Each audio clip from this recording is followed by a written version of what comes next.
Good afternoon. Today is the 24th of September 2021. Welcome to the lunchtime news here on TV1. For the News First team, the voice of the people, I'm Sanita Senanayaka. Before we take a look at the stories for this afternoon in detail, let's take a look at your headlines. President informs the international community on Sri Lanka's organic fertilizer aspirations. Will the price of milk powder, wheat flour and gas be revised today? Former President witnesses the plight of farmers.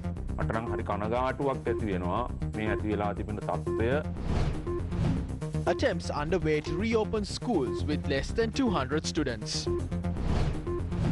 Vaccination of children above 12 years with cognitive disorders commences.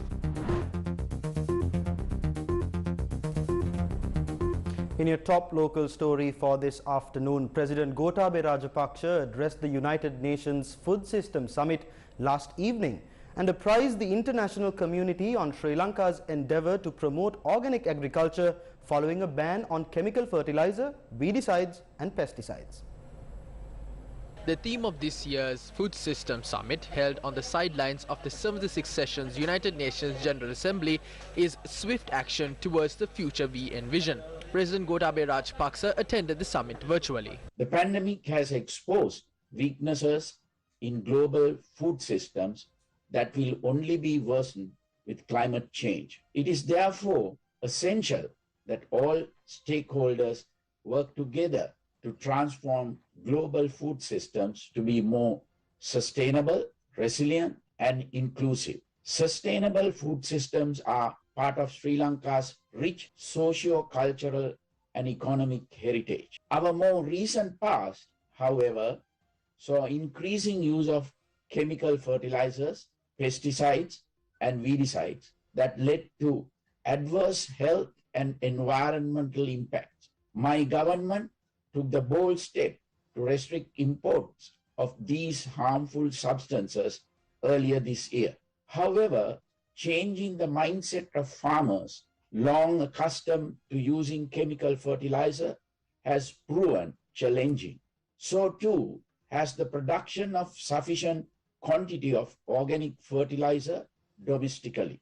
Sri Lanka welcomes technical assistance and bilateral support in this regard. Fostering organic agriculture is part of a wider program that includes enhancing market-oriented, inclusive food value chains to reduce rural poverty.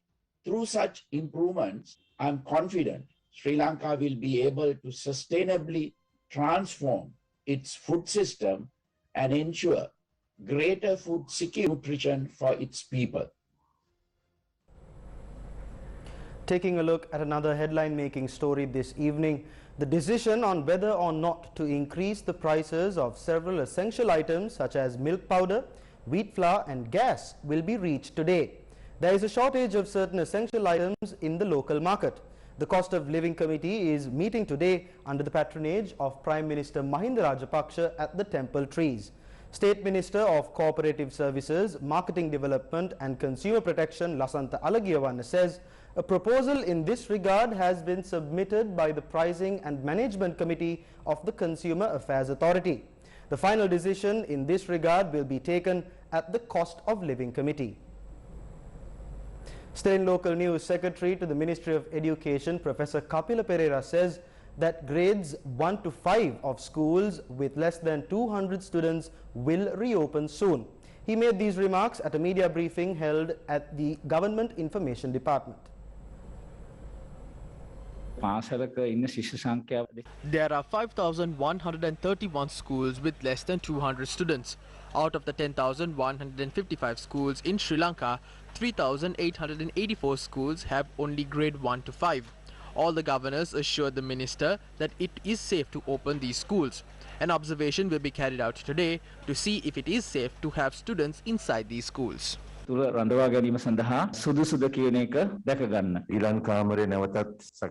request the staff to call the students back to school after arranging the classrooms according to health guidelines. The secretary has requested to appoint a pediatrician to cover all the areas. He or she will be responsible for the health of the students in the respective area.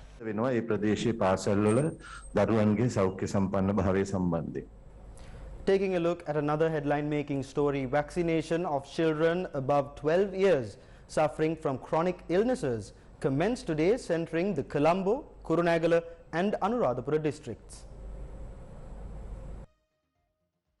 Minister of Health Kehliya Rambukwella and Shiranti Rajapaksa were in attendance at the Lady Ridgeway Hospital for Children to inspect the vaccination of children with various comorbidities. වෛද්‍යතුමනි දැන් මේ සංජානීය ආබාධ කියලා හඳුන්වන්නේ මොනවද සාමාන්‍යයෙන්?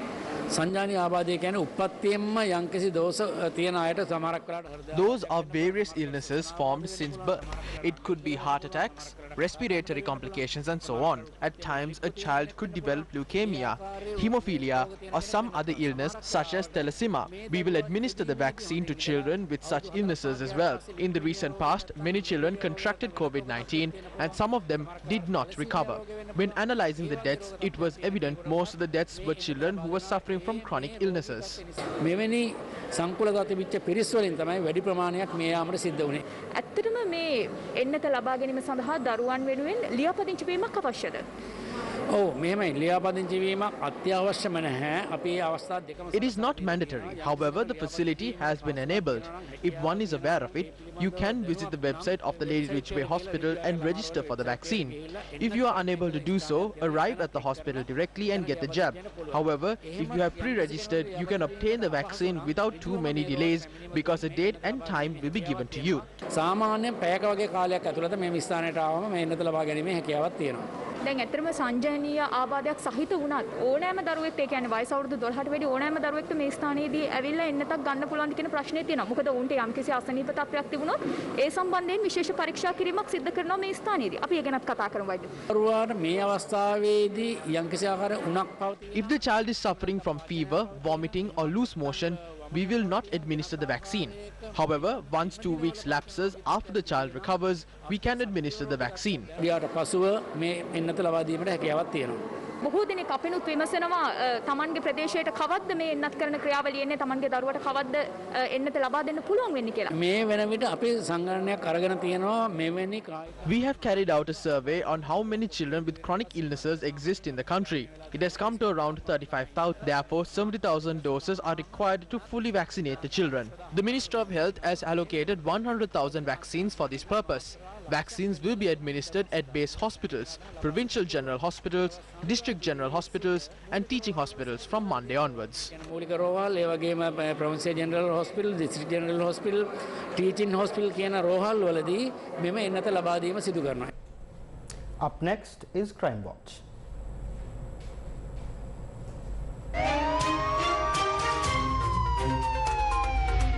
Crime Watch.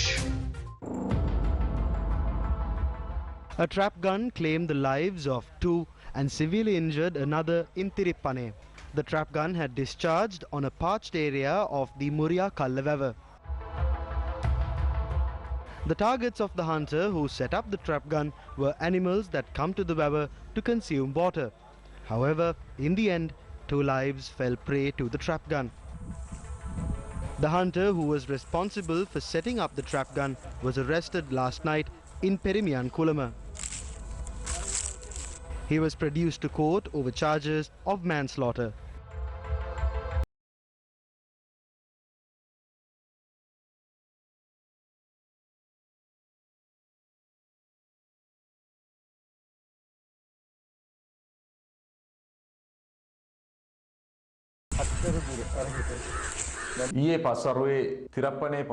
Two people aged 60 and 40 years died last evening following the discharge of a trap gun in the Muriakala Vava located in the Tiripane police division. The incident had occurred when the deceased travelled to a parched area of the Vava with another person. The third person had then travelled back to the village to seek assistance to treat the injured individuals. However, he too had been injured following the discharge of another trap gun. එවැගේම මෙම සිදුවීම සම්බන්ධයෙන් ගරු මහේත්‍රාත් පරීක්ෂණය සහ පශ්චාත් මරණ පරීක්ෂණය අද දින පැවැත්වීමට නියමිතයි. Crime Watch. Still in local news, the electric fence erected surrounding the Parakrama Samudra was removed to construct a jogging track beside the river.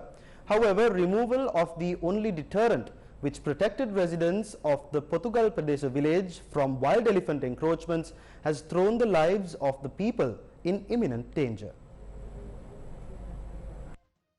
This is the manner in which 3 elephants that roamed from the Parakrama Samudra reserve had destroyed the security fence erected surrounding the Portugal temple.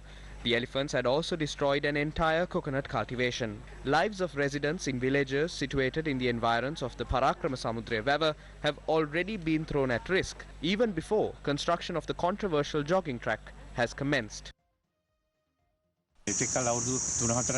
This has not happened for a long time. We can expect this to happen from now on. It is okay to construct jogging tracks, but elephants must be kept away. Jogging tracks are not required. We need to ensure the safety of the people. This is their doing. They removed the elephant fence to construct the jogging track. Over 10 million rupees were spent to place this fence. The indigenous communities living in villages of Dambana have been severely inconvenienced with their livelihoods hampered. Close to 500 families of the indigenous communities live in the villages of Dambana. The main sources of income were farming and the tourism industry. Due to the COVID-19 pandemic, the tourism industry has been dealt a killer blow. These people allege that due to the shortage of fertilizer currently existing in the country, carrying out their farming activities have been extremely difficult. With the COVID-19 pandemic, the tourism in the area have been halted. We've been hit with a double whammy.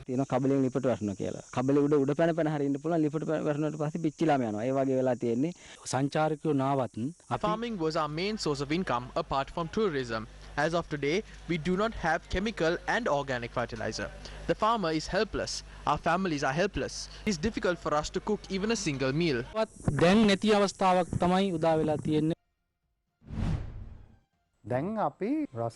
We have stopped the importation of chemical fertilizer. Farmers are helpless at this point. How can we manage this situation? When considering the state of agriculture sector right now, the lives of farmers are in a severe crisis. This is a disaster to the agriculture sector of the country. Currently, we are in the Maha season. In another 2 to 3 weeks, these farmers will have to apply fertilizer for their cultivations. This crisis could even lead to a food shortage in the country. The harvest will also decrease. This will create an impact on the consumers as well. Prices of goods will increase and there will be a shortage of goods in the market.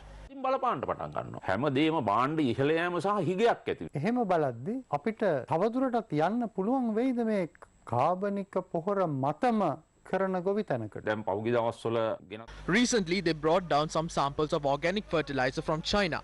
During these tests conducted on these samples, it was revealed that there are harmful pathogens in these fertilizer samples. I don't know why we have fallen to these low standards. I am disappointed about this. As a former president, a former agriculture minister and a minister who was involved with the Mahavali program for 17 long years, I feel disappointed about this situation. And if we don't take swift action in this regard, I think there will be a food crisis in the country and also the farming community will be affected by these moves.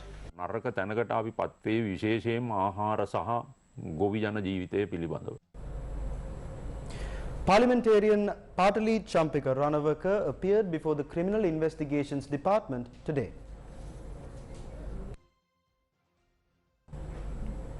Patali Champika Ranavaka was summoned to the CID on a complaint received concerning the expenditure incurred in connection with an awareness campaign carried out under the Ministry of Megapolis during the previous government. Samagi Janabalawege parliamentarians were also present at the CID. We can see how helpless the government is. The statement made by the former Attorney General on a grand conspiracy behind the April 21st attacks and the facts we revealed before the Commission as a witness has left the government speechless. These acts of the government are nothing but mere attempts to put the Easter attack investigations off the spotlight. They are manipulating the media for this purpose. We feel sorry for them. Let's go in and see what happens. ගිහිල්ලා බලමු මොකද වෙන්නේ කියලා. මේ ආණ්ඩුව බලයට පත් වෙලා Except for Ishad Badiuddin, this government has failed to even arrest one person since they came to power. This government will not last long. Ishad Badiuddin තමයි අකුණු ගහන්න දාලා තියෙන්නේ මේ ආණ්ඩුව. ඉතින් හැමදාම එහෙම අකුණු ගහලා ආණ්ඩුව වලට බේරෙන්න බෑ යකඩ විසි කරලා. ඒ නිසා හෙට අනිදනකට මේ ආණ්ඩුවේ මුදුල්ලියටම අකුණු ගහනවා කියලා හොඳට මතක තියාගන්න. යහපාලන ආණ්ඩුව කාලේ During the good governance period, they called these buildings headquarters for political revenge. But if you can recall and see who came to these offices during those times, it was either a person who looted money or people who were involved in various corrupt activities. Today they are summoning people who reveal the truth behind the April 21st attacks. If someone reveals the truth behind the antigen fraud or the data scam, they will be summoned to the CID. අන්න ඇත්ත කියපු මිනිස්සුන්ව තමයි අද CID එකට ගේන්නේ. මේවා දේශපාලන drama. These are just political theatrics. People don't have a way to buy rice, milk powder or gas. People are criticizing the government. The government is trying to divert the attention of the people by playing these dramas. These attempts will do nothing but further strengthen the opposition. ඔය කරන වැඩ වලින් අත වශයෙන්ම අපේ විපක්ෂය ශක්තිමත් කරන එක තමයි සිද්ධ වෙන්නේ. State Minister Dayasiri Jayasekara says that handing over the Kelawarapitiya power plant to a foreign company is detrimental. He made these remarks during a media briefing held in Colombo today. One person or a company having control over an LNG power plant that generates more than 1,680 megawatts or more than 50% electricity is a dangerous situation. We are of that stance. The President met with the Prime Minister yesterday. We will discuss that in the future and come to the right decision. We did not come to sell national assets of the country. We believe we must come to the right stance. We hope to discuss this matter with the President and other leaders in the near future.